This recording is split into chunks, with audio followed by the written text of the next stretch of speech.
In a recent TikTok video, 26-year-old Floridian Twink Clarkson Lawson ignited a debate by criticizing men in open relationships. He takes issue with those who claim superiority over traditional relationships. He calls them out and tells them they have not reinvented the wheel by being in a polyamorous relationship. Lawson argues that primal urges, including sex, distinguish humans from animals. And he contends that open relationships are not evolutionary process, but regression. Some agree with him and some don't. He tends to follow the libs of TikTok approach of slamming LGBTQ+, including Pride Month. Watch this. If you want to have an open relationship, that's fine. But don't sit here and act like you just reinvented the wheel because you let somebody else sleep with your boyfriend.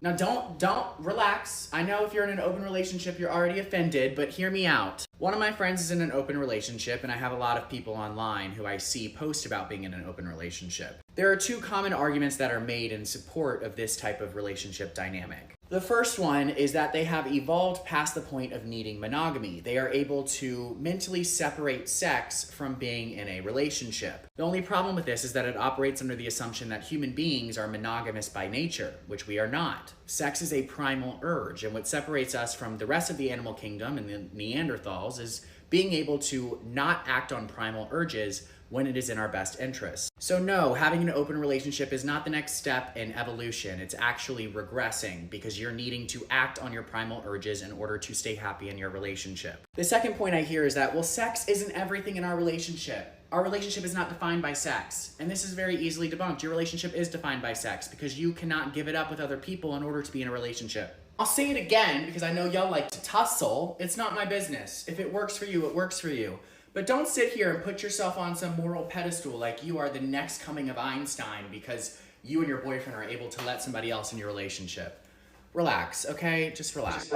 Relax, okay? Just relax. TikTok Twink debates monogamy and open relationships. What are we all talking about? I watched some of his videos, Clarkson, and at this point, he kind of made a good point. Even from a person who has engaged in polyamory, like he makes a good point. Like we didn't invent the shit, right? We didn't invent it. We're not taking ownership over it. There's no moral high ground. It just is what it is. Yeah, like it is what it is. If that's your preference, then that's your preference. I'm really tired of the argument because to me it sounds like the gay and straight argument. You know, like monogamous straight people go, "Oh, being gay," and then it's a choice. It's a choice, and it's like the monogamous people are like, "Oh, I'm monogamous. Oh, open." Like, do you boo? Whatever works for you. I thought we were gay and queer for liberation purposes, so that we are free to live our lives in the way that we feel is best for us. Yeah. And so whatever's best for you, boo-boo, like I don't want to debate nobody over how they live their life. You said you saw some more of his videos. Like I did. Did you like him? Like he seems to me like he's like sex deprived, actually. It seems to me that he just sees things in a certain dynamic, like from his own lens.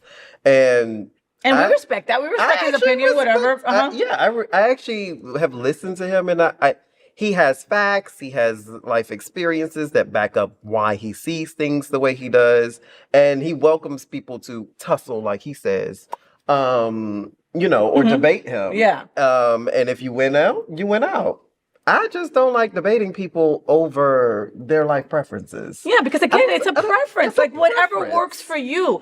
The thing, we didn't invent the wheel, and we're not taking ownership over poly relationships. We've always been more open, right? And we've always had to make our own way, right? So, our family's not our family because they disown us. So we have to make our own family, right? Our relationships are a little different. So we have to figure out how these relationships work for us. Thruples, work for some people. They don't work for everybody, you know? Is this an evolution? Maybe. For some people it is, for some people that can't stay dedicated to one person and are bad cheaters, maybe they need to have this kind of relationship and this works for them. Yeah. I have seen people who actually, like it really and it's been working for years. Like I even had a little judgment within myself like years ago, and I think after just sitting back, sometimes you just have to sit back and observe, and just wait and watch, and see what happens before inserting said opinion on whichever, even if it's monogamy. Because hell, we have over 50-60% of monogamous couples divorced and not doing well. So I don't think anybody has the moral high ground when it comes down to relationships. No, and relationships take work. And no, sex is not everything, but it's a big chunk of it. And if you're not loving each other and feeling each other in bed, then you have bigger fish to fry. You have bigger problems to deal with. You know what I mean? Yeah. I've had relationships where we don't talk, but the sex is great, right? And then I've had relationships where we talk too freaking much and the sex sucks. Like it's not, that didn't work, obviously, So, all right, okay, do you, boo. Do you, boo.